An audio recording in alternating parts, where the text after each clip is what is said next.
औज़ु बिल्लाहि मिनश शैतानिर रजीम। बिस्मिल्लाहिर रहमानिर रहीम। अस्सलामु अलैकुम वरहमतुल्लाहि वबरकातुहू।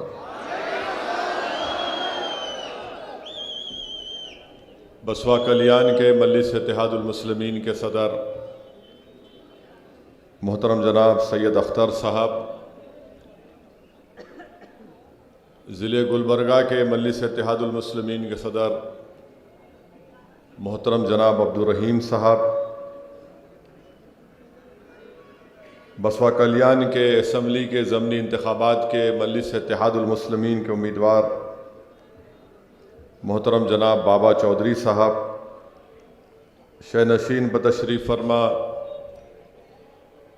गुलबर्गा नॉर्थ के मजलिस इत्तेहादुल मुस्लिमीन के उम्मीदवार मोहतरम जनाब इलियास बागवान साहब,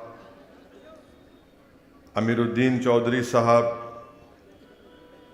शोलापुर महाराष्ट्र के मजलिस इत्तेहादुल मुस्लिमीन के सदर मेरे भाई जनाब फ़ारूक शाबदी साहब, मजलिस इत्तेहादुल मुस्लिमीन के मरकज़ी ऑब्ज़र्वर वो साबिक़ा रुकने बल्दिया मोहतरम जनाब समद अब्दाद साहब, कर्नाटका के मजलिस इत्तेहादुल मुस्लिमीन के सदर मोहतरम जनाब उस्मान गनी साहब, ज़हीराबाद के मजलिस इत्तेहादुल मुस्लिमीन के सदर मेरे मजलिसी रुफ़क़ा, मोअज़्ज़िज़ हाज़रीन इकराम, मेरे गयूर नौजवान साथियों, मैं आप तमाम का बेहद शुक्रिया अदा करता हूँ कि आपने अपना कीमती वक्त निकाल कर आज के इस इंतखाबी जलसे में शिरकत की।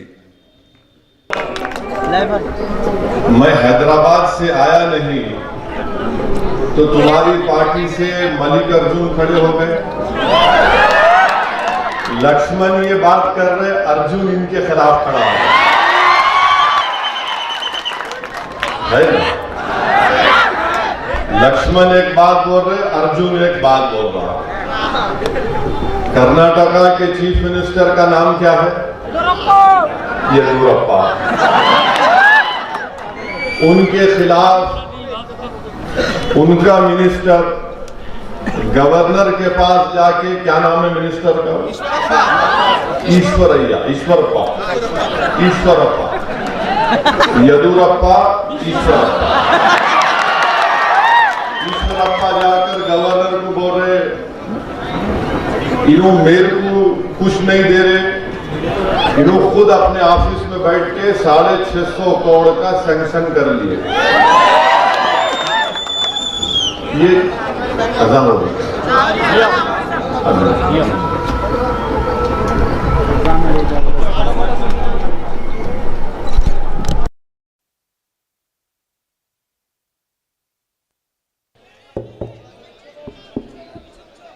बिस्मिल्लाहिर्रहमानिर्रहीम। एक अज़ा के लिए हम वक्फा दिए थे, मैं अपनी बात को जारी रखूँगा। मैं आपके सामने अर्ज़ कर रहा था कि मजलिस इत्तेहादुल मुस्लिमीन के ऐलान के बाद कि हम बसवा कल्याण के ज़मनी इंतखाबात में लड़ेंगे, अल्लाह के फजलो करम से दूल्हे भाई के आने से पहले बारात का जिक्र शुरू हो गया। मैं बीजेपी के लोगों से पूछ रहा हूं, भाई साहब, ये ईश्वरप्पा येदियुरप्पा का झगड़ा कैसे हुआ? मेरे नाम पे हुआ या 650 करोड़ के सैंक्शन पे हुआ? इन दोनों को मलाई नहीं मिली तो मेरे तरफ देख रहे। आप खुद देख लीजिए, बीजेपी में खुद अल्लाह के फजलो करम से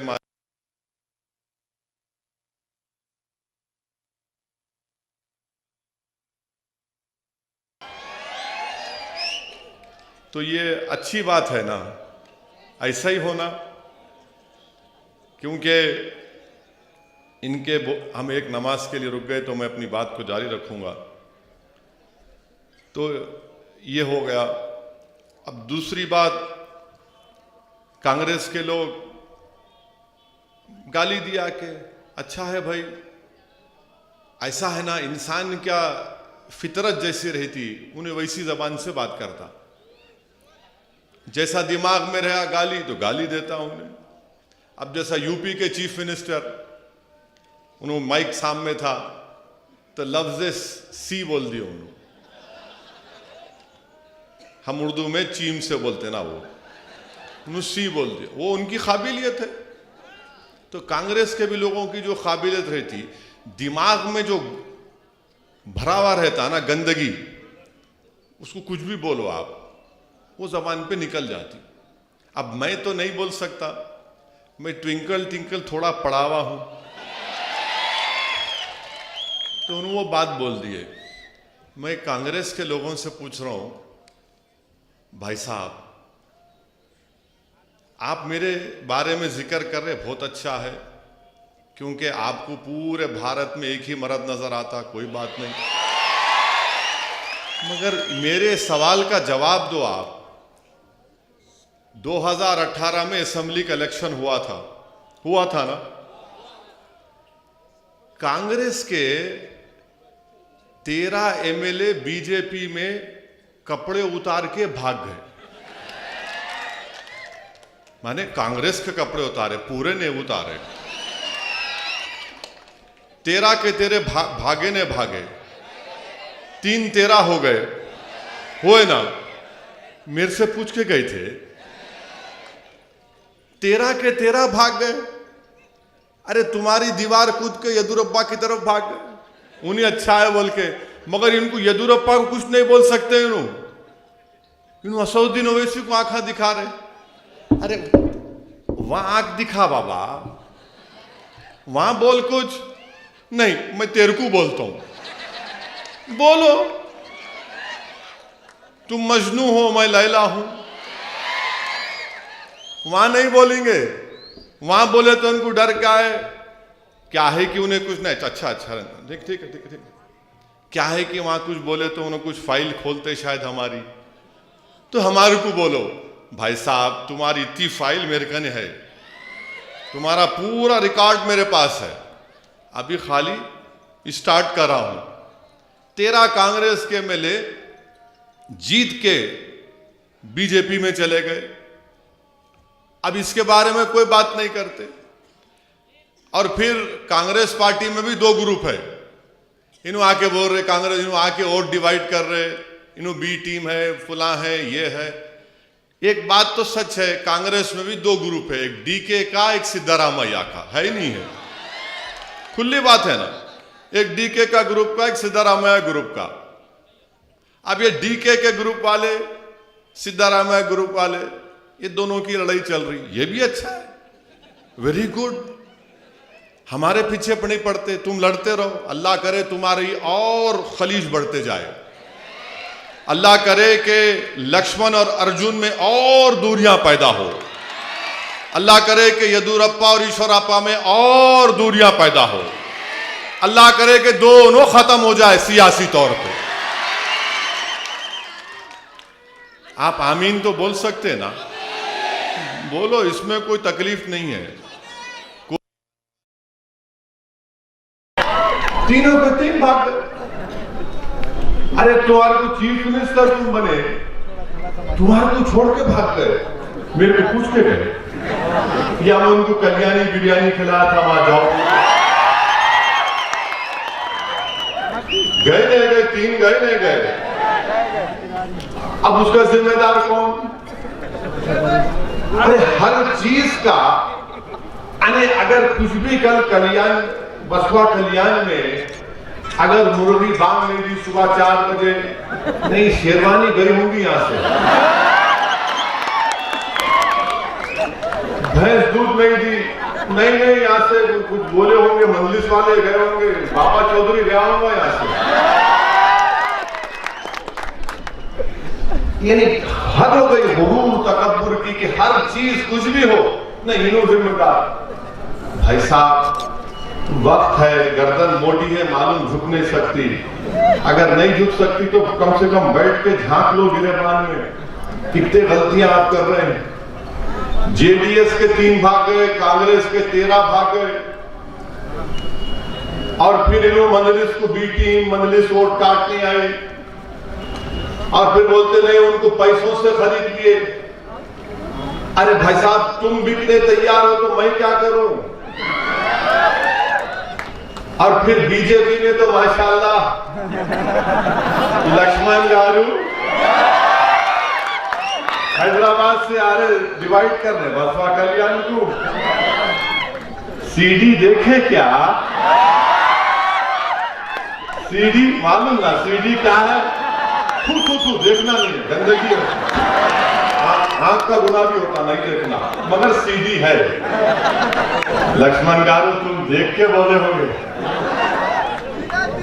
हाँ, अब ये सब कि हमारे पीछे असल किस्सा क्या है, तकलीफ क्या है, मैं आपको बोलता हूं।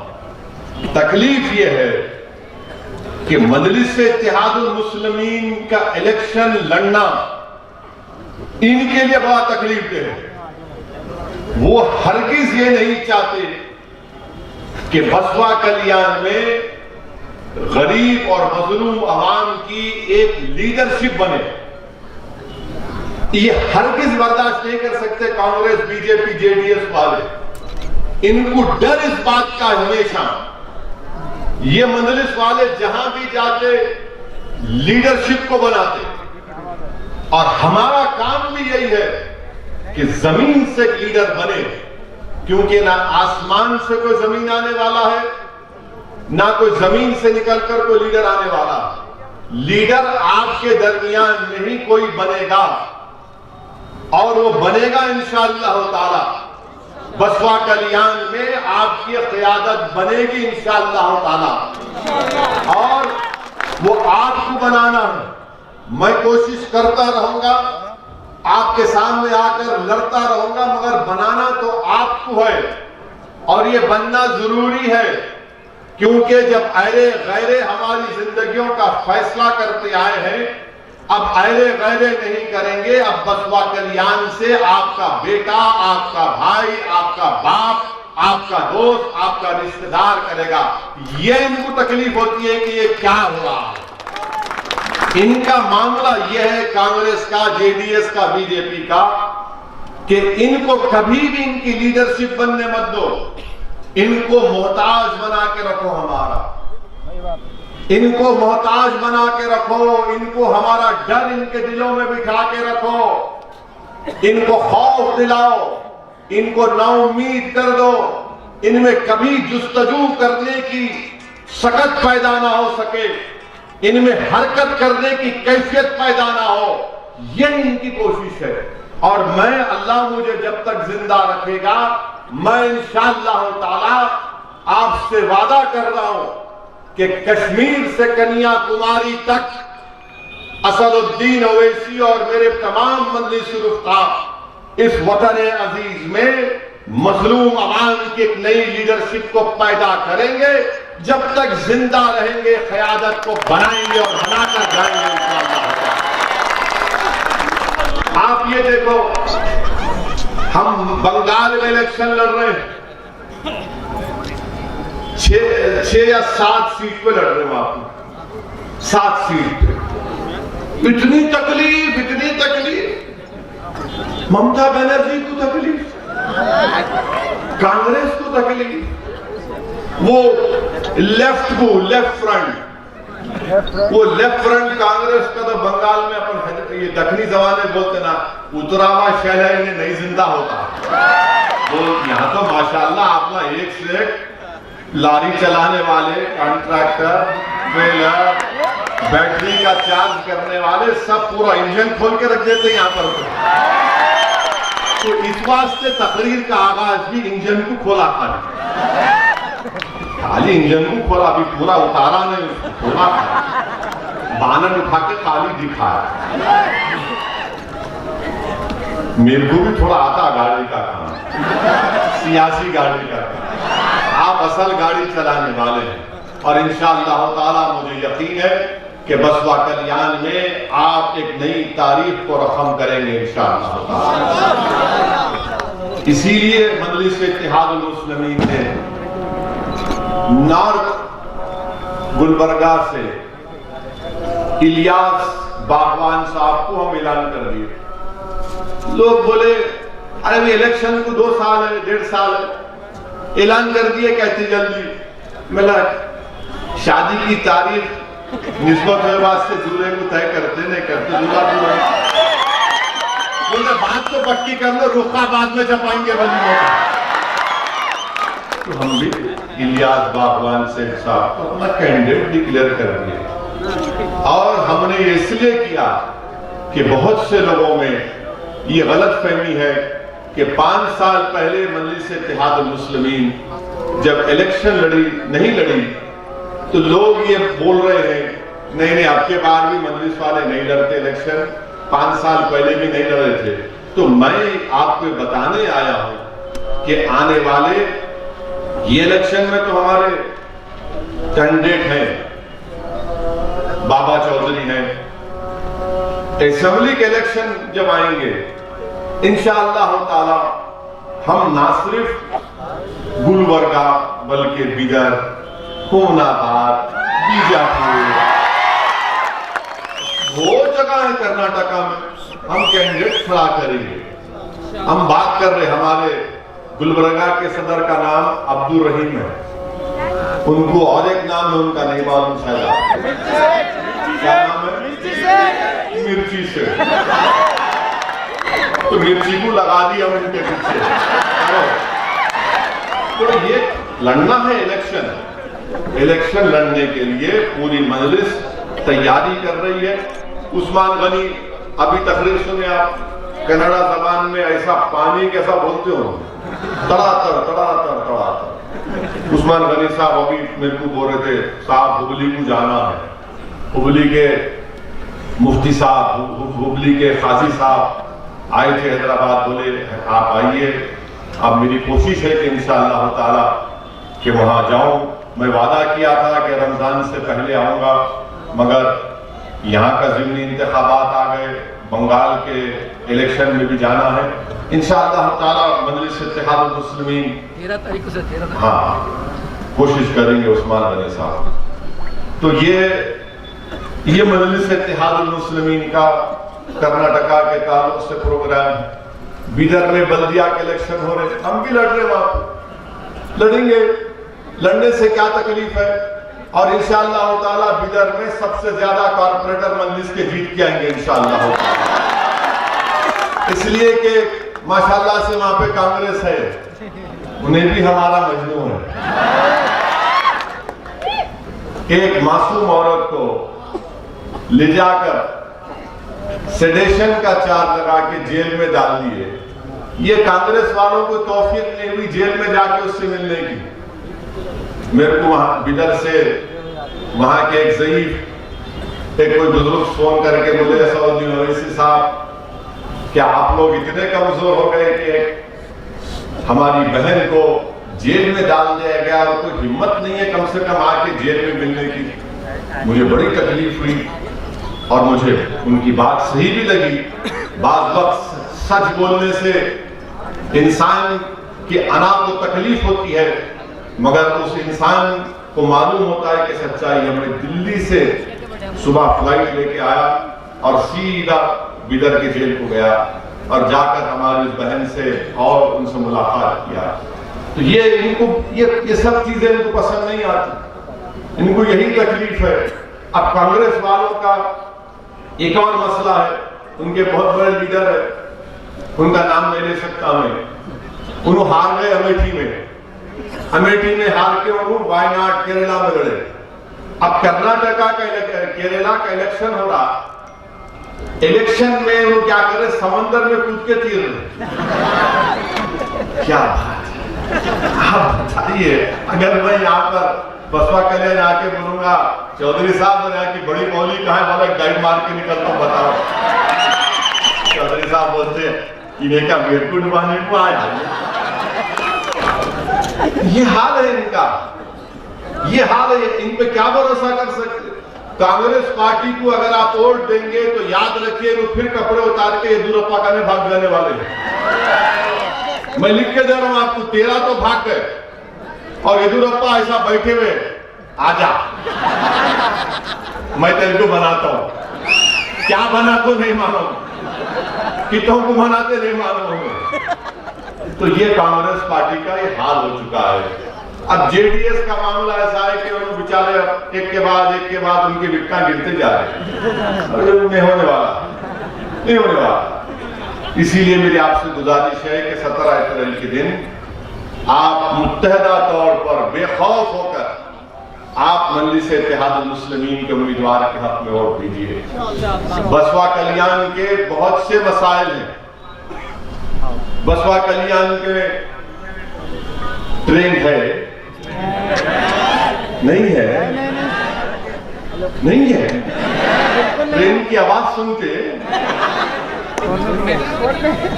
नहीं है सर, नहीं है, डेवलपमेंट है, बिल्कुल नहीं है। कब से नहीं है? साल होगा। अब्बा के जमाने से नहीं है, दादा के जमाने से नहीं है, दादा के जमाने से अभी भी वोट देते। अब ट्रेन होना ना, तो ट्रेन होना तो एक अच्छे इंजन के ड्राइवर को चुनना। बाबा चौधरी है, कोई बात ही नहीं करता, पिटवारे शेरवानी आ रहा, तोड़ने को आ रहा, भड़काओ भाषण देगा, लड़ाईगा। ट्रेन की बात करो, ट्रेन की बात कोई करते नहीं। अच्छा, बीजेपी 6.5 साल से दिल्ली में विद्रोह है, यानी प्राइम मिनिस्टर मोदी जी है। ये बिदर डिस्ट्रिक्ट में 2 बार एमपी हो गए। ट्रेन का एक लफ्ज नहीं बोलते हैं वो। अरे भाई, ट्रेन लेके आना था ना बसवा कल्याण में, कुछ नहीं। बीमार हुए तो बीदर, सोलापुर, हैदराबाद जाना पड़ता नहीं पड़ता? जाना पड़ता ना।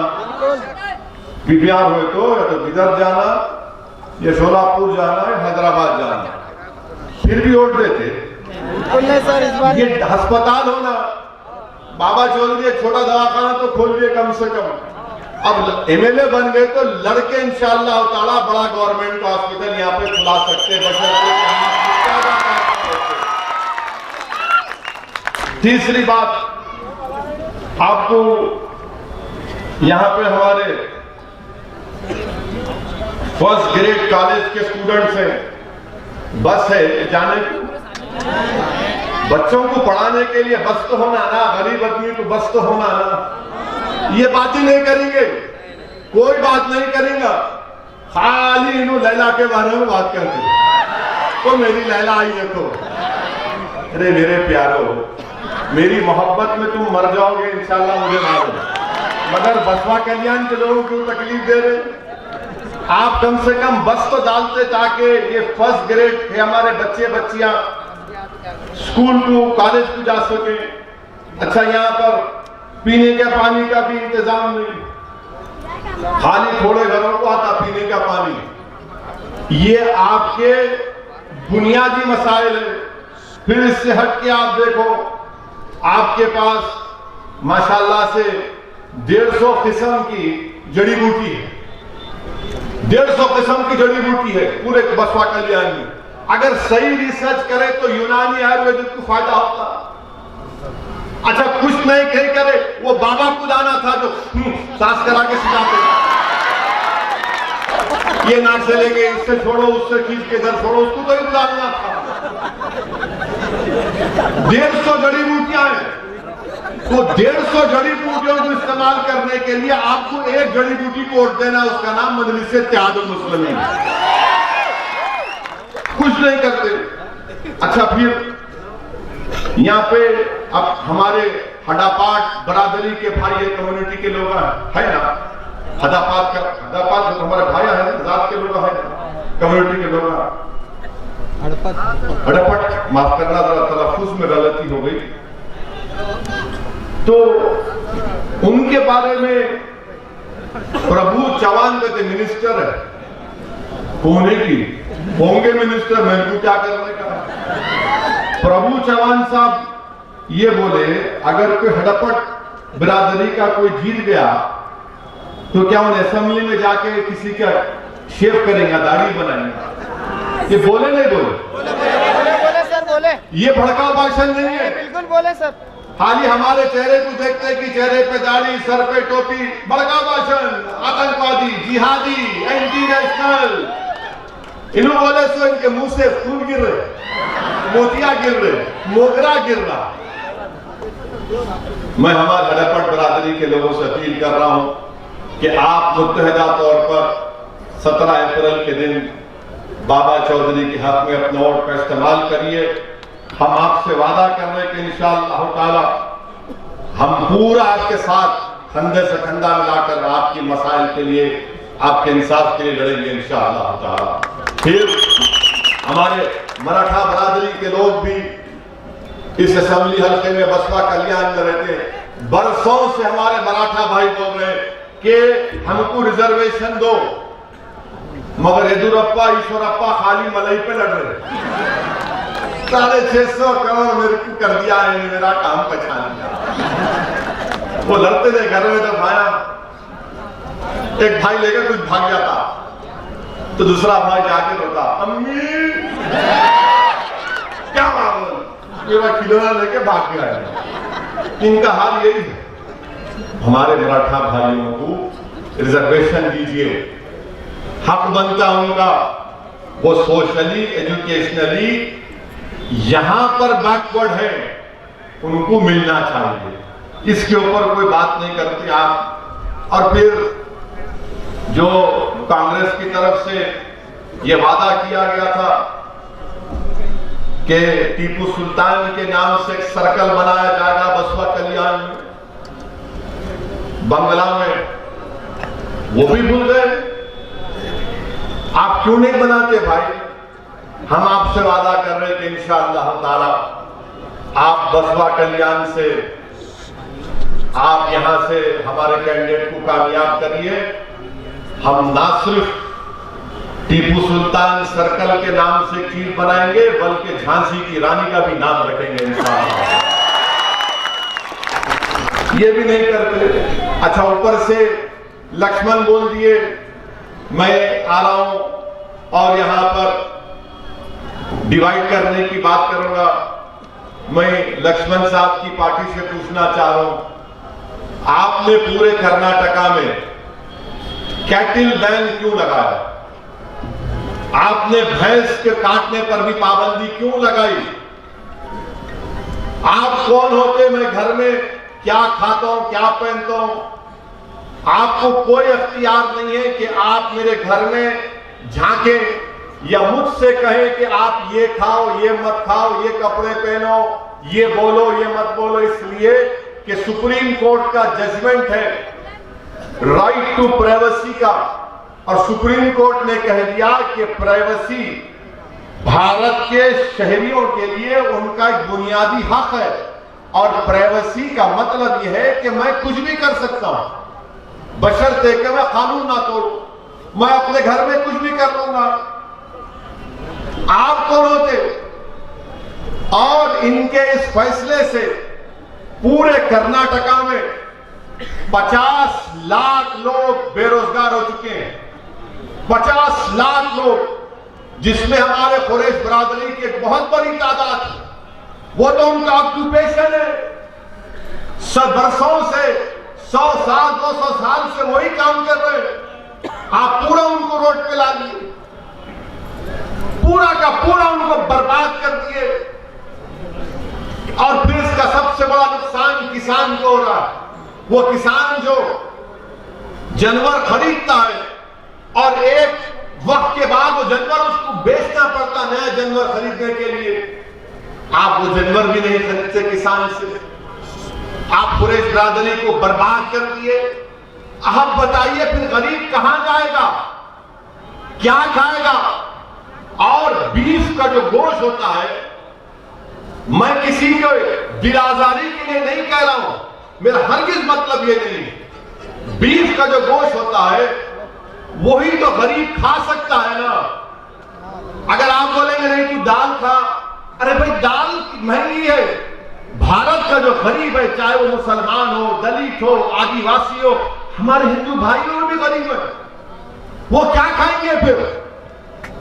और मैं नहीं कह रहा हूं बीजेपी के लोग मेरे सवाल का जवाब दो कि कर्नाटका में national family health survey 4th round हुआ, जिसमें खुद कर्नाटका की सरकार यह कह रही है कि 39% दलित और आदिवासियों के बच्चे स्टंटेड होते हैं, यानी जो उम्र में उनका वजन होना उतना वजन नहीं होता। क्या खाएंगे फिर ये दलित आदिवासियों के बच्चे? ये आप कह रहे हैं। फिर आप कर्नाटका की हुकूमत सरकार कहती है कि 40% बच्चे अंडर नरिश, यानी खाने को नहीं मिलता उनको, ये दलित आदिवासियों के। और 56% बच्चे एनीमिक है, खून नहीं है। क्या खाएंगे उन्हें? दाल खरीदेगा उन्हें? आप बताइए कितना बड़ा जुल्म कर्नाटका में बीजेपी की हुकूमत कर रही है। मकसद क्या है कि हिंदुत्व की आइडियोलॉजी को प्रमोट किया जाए, उनके आइडियोलॉजी को पूरे कर्नाटका पर मुसल्लत कर दिया जाए, और उसका नतीजा यह हो रहा है कि गरीब भूखा मर रहा है। 50 लाख लोग बेरोजगार हो चुके हैं इनके गलत फैसले की वजह से। इसीलिए आपको मैं अपील कर रहा हूं कि हिंदुत्व की इस आइडियोलॉजी को जो बीजेपी दिल्ली से बैठकर या बेंगलुरु से बैठकर पूरे कर्नाटका में उसको मुसल्लत कर रही है, उस हिंदुत्व की आइडियोलॉजी को शिकस्त देने के लिए मैं उन तमाम बसवा कल्याण के लोगों से अपील कर रहा हूं जो भारत के प्लुरलिज्म को, भाईचारा को, भारत की मोहब्बत को जानते हैं, वो मुत्तहिदा तौर पर 17 तारीख के दिन मजलिस के हक में अपने वोट का इस्तेमाल करें, ताकि बीजेपी को एक पैगाम पहुंच सके कि तुम्हारे इस गलत फैसले से लोग बेरोजगार भी हो रहे हैं और गरीब के घर में लोग भूखे सो रहे हैं। और ये मैं इसलिए कह रहा हूं कि आज से 8-9 महीने पहले जब लॉकडाउन हुआ था, आज एक बहुत बड़ी रिसर्च पीईडब्ल्यू की रिपोर्ट आई कि मुल्क में 7.5 करोड़ लोग एब्जेक्ट माने गुर्बत, गरीबी के सतह से नीचे जा चुके हैं। 7.5 करोड़ लोग।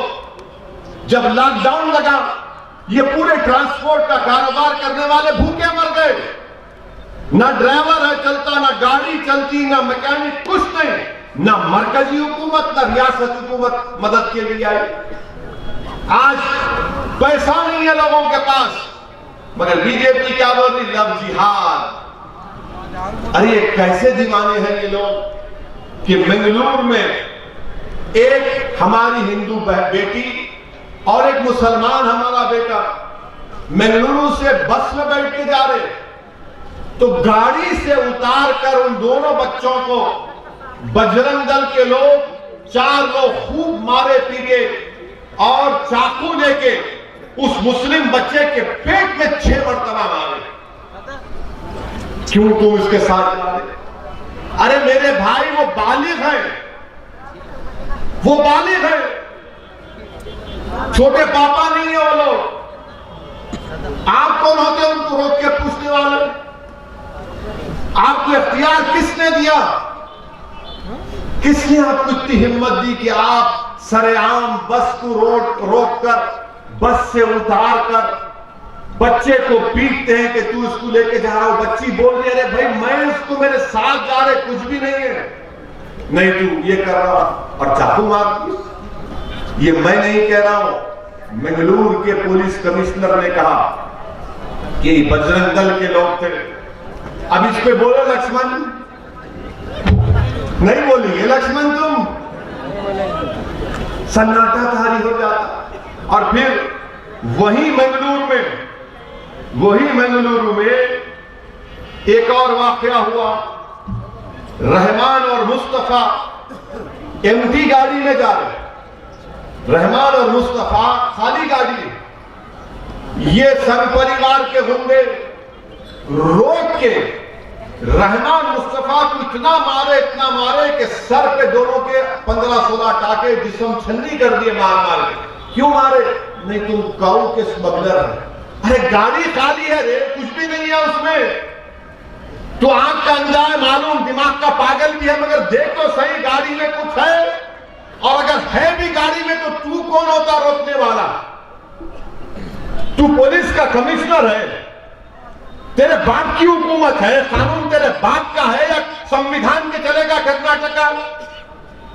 रोक के मारे उन बच्चों को, सर फोड़ दिए, कुछ नहीं।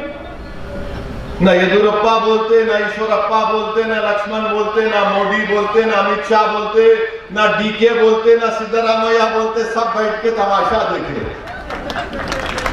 थाली नहीं बजाना है, सोचना है। थाली बजाने के लिए नहीं बोल रहा हूं। दिमाग जब यहां से आप जाएंगे, मैं आप चाहता हूं कि आप एक फिक्र लेकर उठे, पैगाम लेकर उठे, ताकि आप एक जहन बना ले 17 तारीख को पतंग के निशान पर बटन दबाने के लिए।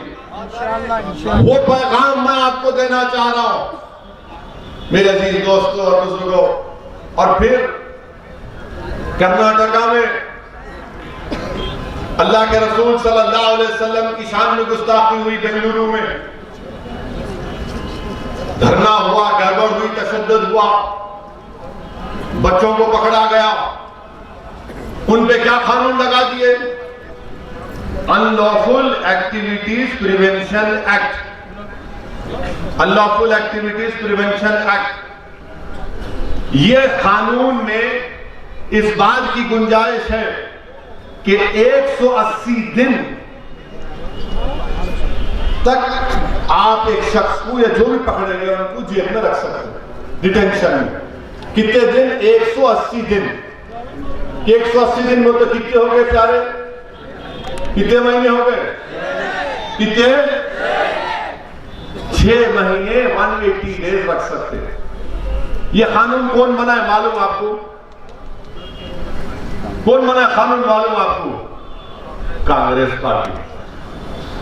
कांग्रेस पार्टी बनाई 2008 में चिदम्बरम तरमीम करे। मैं दिल्ली में यूपीए हुकूमत की तायीद कर रहा था, मैं पार्लियामेंट में मुखालिफत किया, उसके खिलाफ वोट दिया। आप जाके देखो, यूट्यूब पे तकरीर है। बाद में 2019 जुलाई में अमित शाह ने इस कानून को और गंदा कर दिया, बिल्कुल, और तरमीमात लेकर आए। उस तरमीमात में क्या था कि दिल्ली में एनआईए का कोई इंस्पेक्टर बैठ के बोल सकता कि बसवा कल्याण का फला शख्स टेररिस्ट है, बगैर कोर्ट उसको सजा दिए।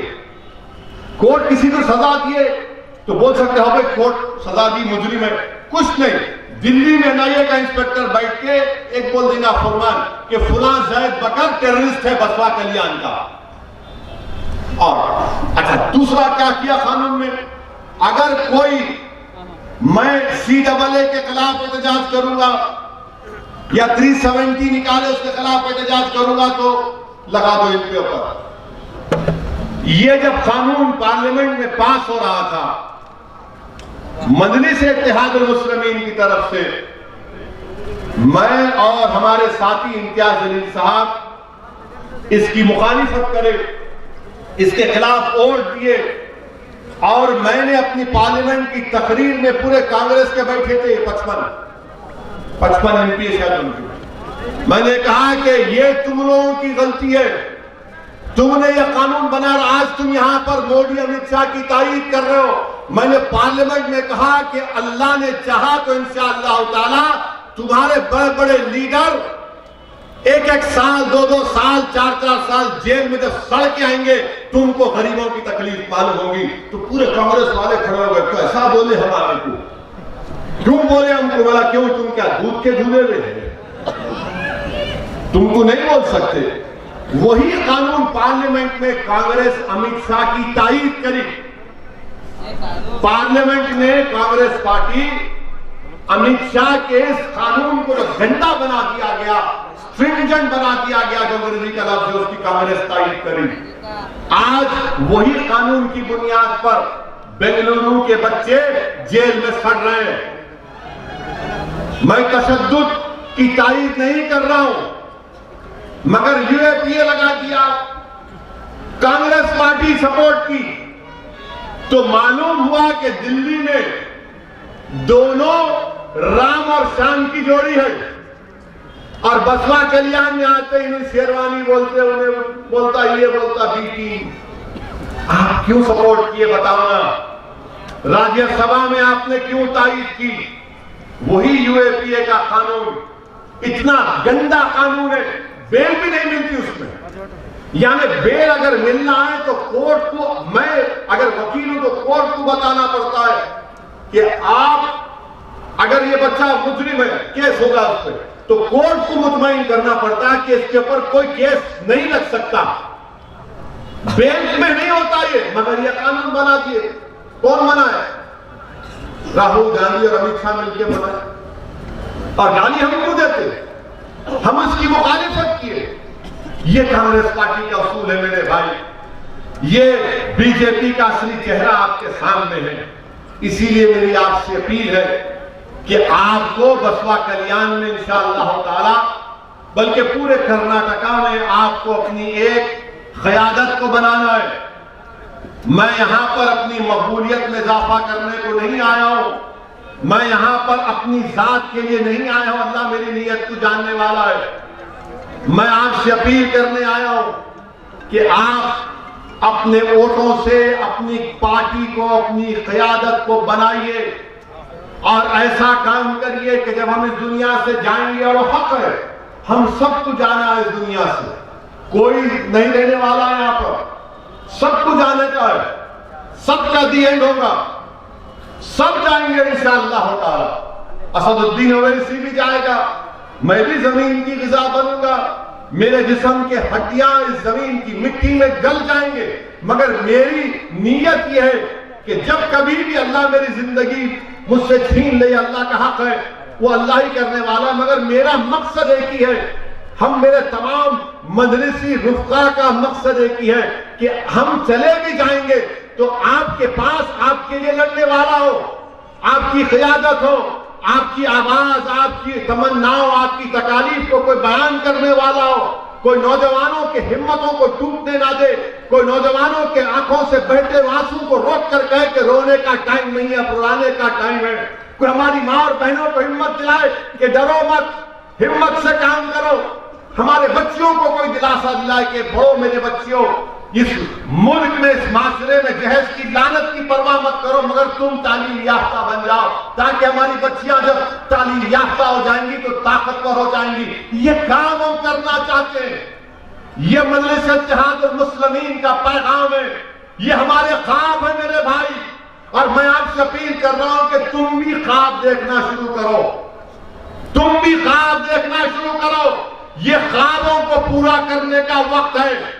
अब आंसू बहाने का वक्त नहीं है, डरने का वक्त नहीं है, ये सोचने का वक्त नहीं है कि अगर इनको वोट दिए तो क्या होगा। अरे क्या होगा मेरे भाई, मेरे बुजुर्गों, लोग आकर इस जलसे के बाद आपसे बोलेंगे कि असदुद्दीन ओवैसी फिरका परस्त है, मजलिस सेकुलरिज्म को कमजोर करना चाहती है। मैं इनसे एक ही बात पूछना चाह रहा हूं, कहां है इंसानियत? जब एक 13 साल का बच्चा किसी मंदिर में जाकर पानी पीता है तो उसको गिरा गिरा कर मारते आप। 13 साल का प्यासा पानी पीने गया, ये इंसानियत है? ये सेकुलरिज्म है? बताओ फिर क्या है ये? पीरू खान को रोड पे गिरा गिरा कर मारते हैं, इखलाक को मारते हैं। कल एक वीडियो देखा कि इलाहाबाद में किसी के घर में घुसकर मार रहे, सामान तोड़ रहे, पुलिस आई तो पुलिस के सामने मारते हैं। मैं इसीलिए लोगों से चिढ़ता हूं। मैं इनसे जब मेरे से बात करते सेकुलरिज्म की, मैं कहता हूं मैं उस सेकुलरिज्म को मानता हूं जो संविधान में बाबा साहेब अम्बेडकर ने बनाया था। मैं तुम्हारे ढकोसले सेकुलरिज्म को नहीं मानता।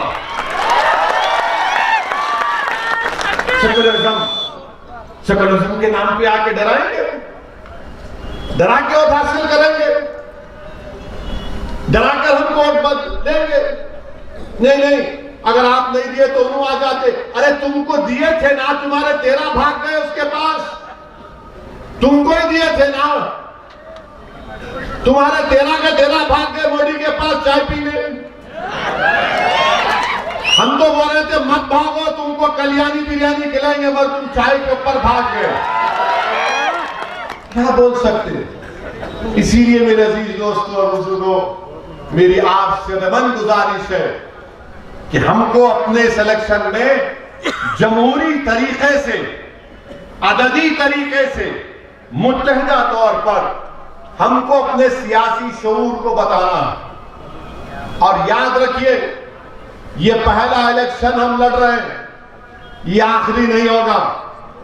हम हर बार इलेक्शन लड़ते रहेंगे इंशाअल्लाह ताला। अल्लाह जीत हमको कामयाबी देगा, अल्लाह के बारगाह में सजदा करेंगे, अल्लाह कुछ और नतीजा देगा, तब भी हम कहेंगे अल्हम्दुलिल्लाह अल्हम्दुलिल्लाह। मगर हम लड़ते रहेंगे, हम लड़ते रहेंगे, पीछे नहीं हटने वाले हैं। दुनिया में तुम कितनी बातें बोल सकते, बोल लो मेरे बारे में। तुम बी टीम बोलो, ए टीम बोलो, ये पैसों के नाम पे खुदा क्या क्या बोल सकते बोल लो, मगर मैं जानता हूं कि मैं तुम्हारे इल्जामात से पीछे हटने वाला नहीं हूं। मगर जब तुम मुझे बोलोगे, एक बात याद रखो, तुम्हारा एक एक जुमला मुझे अपने हौसलों को बुलंद करता है। तुम्हारी एक एक गाली मेरे अज़म को बुलंद करता है। तुम्हारे एक एक झूठ मुझे सच्चाई के रास्ते पर चलाती है। तुम्हारी एक एक बकवास मेरे पास कोई माने नहीं रखता, क्योंकि मैं इन लोगों को जवाब दे नहीं हूं, ना आप जवाब दें, हम अपने अल्लाह को जवाब दें। हम अल्लाह को जवाब दें। अल्लाह देख रहा है, अल्लाह दिलों का हाल जानने वाला है, अल्लाह इज्जत देने वाला है, अल्लाह जिल्लत देने वाला है। मैं मखलूक के लिए काम नहीं कर रहे हम लोग, मजलिस के लोग। हम खालिक को खुश करने के लिए काम कर रहे हैं। हम खालिक को खुश करने के लिए काम कर रहे हैं। हम मखलूक या फिर इख्तिदार की कुर्सियों पर बैठने वाले लोगों से डर कर काम नहीं कर रहे हैं। वजीर आजम मोदी हैं, चीफ मिनिस्टर येदियुरप्पा हैं, साबिका चीफ मिनिस्टर सिद्धारामैया है, साबिका चीफ मिनिस्टर कुमारस्वामी है तो किसको क्या करना है? वो गया जमाना, अब वो गया जमाना, अब वो उन्नूवतापन भी है कुछ ना, मुझ में फर्क है। अगर मोदी है तो मुझे भी उतना हासिल है भारत में, अगर सिद्धारामैया है तो मुझे भी उतना हासिल है, येदियुरप्पा है तो मैं भी बराबर हूं येदियुरप्पा के, ना वो बड़ा है ना मैं छोटा हूं। ये मिजाज हमको पैदा करना पड़ेगा। ये नहीं पैदा होने देते लोग, तो बोलते नहीं इन्हें आकर ये तमाम जहर फैला देता। अरे जहर मैं नहीं फैलाया हूं, तुमने तो हमारी बर्बादी के लिए एक जहर का झाड़ बना के रख दिया। तुमने जहर का झाड़ बना दिया और तुम हमको जहर दे रहे हो। तुम हमको जहर दे देकर कमजोर करती हो। बताओ कितने बच्चे स्कूल में पढ़ते, कितने स्कूल है, कितने अस्पताल है, कितने बेरोजगार हैं, कितने गरीब हैं, कितने जेलों में हैं। कौन है इसका जिम्मेदार? कोई आपके पूछने वाला नहीं है। ये सिर्फ आपकी रियासत नहीं, हर जगह इसी। इसीलिए मैं आपसे अपील कर रहा हूं कि हमारी लड़ाई किसी एक मुसलमान हिंदू के लड़ाने की लड़ाई नहीं है। ये गरीब मजलूम आवाम के इंसाफ की लड़ाई है, ये दलितों के हुकूक की लड़ाई है, ये हमारे आदिवासी भाइयों के उन पे जुल्म जो रहा उसको रोकने की लड़ाई। और मेरे अजीज दोस्तों और बुजुर्गों, हमारे वतन अजीज में अजीब माहौल। जब लॉकडाउन नहीं करना, हमारे वजीर आजम 8 बजे आ गए। 8 बजे आ गए थे। कब आए थे? मार्च में, याद है? पिछले साल मार्च में बोले मैं 8 बजे आ रहा हूं। मेरे को बीजेपी के लोग बोले क्या दिखता आपको? मेरा बाबू 2000 तो गैर तो नहीं हो जाते। 8 बजे आए, आके बोले भाइयों बहनों 12 बजे से लॉकडाउन। आप अंदाजा लगाइए कि कैसे वजीर आजम है। 137 करोड़ का देश, आप 4 घंटे में बोल रहे सब बंद। हमारा बसवा कल्याण का बच्चा महाराष्ट्र में गाड़ी चला तो कहीं तमिलनाडु में चला, कोई नहीं चलना, क्योंकि बादशाह सलामत के दिमाग में आ गई बात। मैं इस करवट पे उठा, दिमाग में आ क्या नंबर लगाओ, 8 लगा। सिंगापुर जो है हैदराबाद से थोड़ा बड़ा, उन्होंने वहां पे लॉकडाउन के लिए मेरे ख्याल से 2 हफ्ते से ज्यादा का वक्त दिए। बोले हम इतने दिन के बाद बंद कर रहे, तैयारी कर लो। हमारे वजीर आजम दिल्ली के बादशाह बोले 4 घंटे में बंद। अच्छा वो हो गया। फिर याद है ना आपको कोरोना कैसा कम होता? ताली बजाओ, ताली बजाओ, कैसी हो गई इनके भक्ता। अरे बीमारी का आवाज से भागती, ताली बजाओ, पूरे शुरू हो गए। मोदी जी बोले क्या बैंक कंपनी है? अरे मेरा कैसा कम होता रे, नहीं बोल दी ना उन्होंने। फिर उन्होंने बोला दिया जलाओ, पूरे दिया। अरे बीमारी का इलाज ऐसा नहीं होता, मगर कुछ नहीं करे, सब कुछ अब तो भाग गया। उन्हें नहीं भागा, उन्हें आज भी है, उन्हें आज भी कोरोना है। 1.5 लाख से ज्यादा लोगों की मौत हमारे मुल्क में कोरोना से हो गई। 7.5 करोड़ लोग बिलो पॉवर्टी लाइन से नीचे चले गए। 10 करोड़ नौकरियां चलेगी इनफॉर्मल सेक्टर में नरेंद्र मोदी के फैसले से। अब फिर कोरोना शुरू हो गया। जब तो खूब बाजा बजा, देखो मोदी जी बोले थे कोरोना जब खत्म हुआ था, खत्म क्या कम हो गए थे केसेस, 1000 10,000 हो रहे थे। अब अचानक क्या हो रहा, 1 लाख के ऊपर पूरे मुल्क में केसेस हो रहे थे। अब बजाओ थाली, बजाओ शुरू जाओ टन। आ जाओ मोदी जी, कुछ नहीं बोल रहे हो, कुछ नहीं बोल रहे। आप बताइए कैसा होगा। मेरी आपसे अपील है कि कोरोना आज भी है, जरा मास्क लगाओ। हमारे ज़ईफ लोगों से मैं अपील कर रहा हूं, जो 60 साल के ऊपर के हैं, वैक्सीन ले लो। आपकी जान बचाओ। मैं हमारे बुजुर्गों से अपील कर रहा हूं कि आपकी जान बचाना बेहद जरूरी है। हम हमारे बुजुर्गों को देखें तो एक हिम्मत आती दिल में, अरे अब्बा बैठे हुए हैं, ज़ईफों का बाप, ज़ईफ होगी माँ, मगर अगर तख्त पे अम्मा बैठी हुई है पान खाते हुए और बाप कुर्सी में बैठा है तो कलेजे में ठंडक पहुंचती। अरे ये हमारे लिए एक कीमती चीज है। इसलिए हमारे बुजुर्गों से अपील कर रहा हूँ, जरा इंजेक्शन ले लो। पहला एक वैक्सीन ले लो, उसके बाद एक 6 हफ्ते के बाद दूसरा ले लो। वैक्सीन लिए तो भी आता कोविड, मगर जान नहीं जाती आपकी। मगर वैक्सीन लो, जरा मास्क लगाइए और थोड़ा एहतियात करिए। और बुखार आया तो फौरन डॉक्टर के पास जाके बताना। हमारा मामला क्या है, अरे नहीं ठायर 1 दिन 2 दिन में कम हो जाता, नहीं होता कम में। शैतान जैसा हावी होता वैसा हावी होता हूं। हम बहुत से खूबसूरत लोगों को खो दिए, अब हम और लोगों को नहीं खोना चाहते। इसीलिए पूरी एहतियात करिए। हम येदियुरप्पा जी से अपील कर रहे हैं, जरा लगाओ ना इंजेक्शन। ईश्वरप्पा को भी लगाओ, पब्लिक को भी लगाओ। ए लक्ष्मण लगाओ ना जी। देखो लक्ष्मण मैं कितनी अच्छी बात करके गया, फिर 12 को आ रहा हूं। तो कोविड से आपसे अपील है कि मुकाबला करना है, हिम्मत मत हारिए और डरने और घबराने की जरूरत नहीं है। मैं आपसे माजरत चाहता हूं, मुझे कल सुबह 6 बजे बंगाल को जाने का है। वहां पे ममता बनर्जी इंतजार कर रही है, वहां पे कांग्रेस, लेफ्ट फ्रंट, बीजेपी सब इंतजार कर रहे हैं कब आएगी शेरखान। आप दुआ फरमाइए, अल्लाह हमारे हौसलों को बुलंद रखे और इंशाअल्लाह ताला हम सब मिलकर मेहनत करेंगे, नतीजा अच्छा निकलेगा। आपसे अपील है कि आप हमारे कैंडिडेट को कामयाब करिए। अस्सलाम वालेकुम व रहमतुल्लाहि व बरकातहू।